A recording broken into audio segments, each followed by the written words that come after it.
We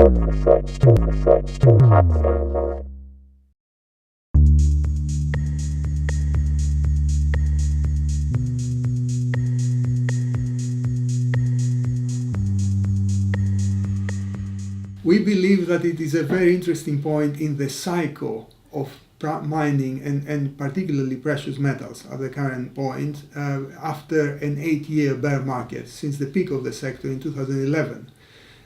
Particularly for precious metals, I believe that the current geopolitical uncertainty with three big strong men of the major economies in the world, America, Russia and China, each fighting each other in a game of chicken, so to speak, with many unexpected outcomes, and also the increasingly worrisome debt levels in the world. Global debt to GDP has reached over 320% now. Particularly emerging markets have doubled their debt level since before the financial crisis of 2008.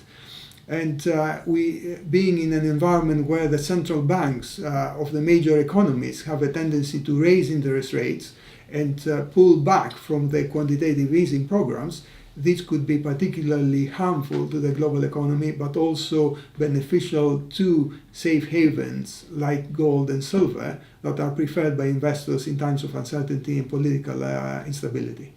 I believe that 2019 will be a very turbulent year for global markets. Therefore, I'm a little bit cautious on base metals. If we accept that China might have a slowdown in its economic growth, and it being the most vociferous consumer of metals in the world, the base metals might have a little bit of a rough time. However, I am very optimistic and very positive on the development of precious metal prices because of the geopolitics and the monetary background that is developing around the world.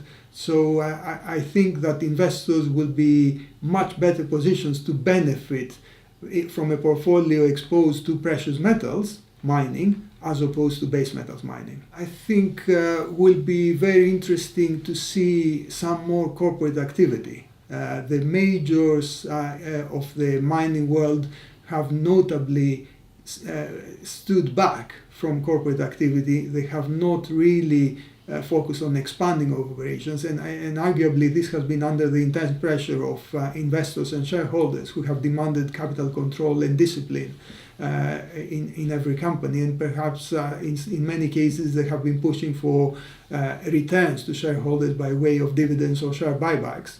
But I believe that next year might be the year when majors are starting to seriously think about their future growth prospects, particularly if we see a constructive commodity background. We might see a little bit more corporate activity, particularly at the smaller end of the spectrum.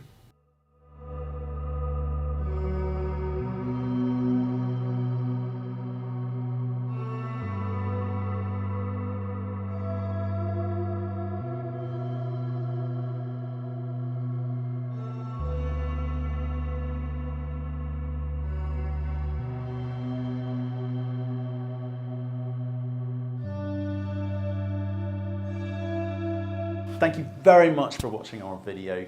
We do aim to give you informed and intelligent information with which to make your investment decisions. So if you liked what you just saw, please give us a thumbs up. And if you want to see more insightful, in-depth, honest and unbiased interviews, then please click the subscribe button. So thanks again for watching, and we look forward to seeing you again soon.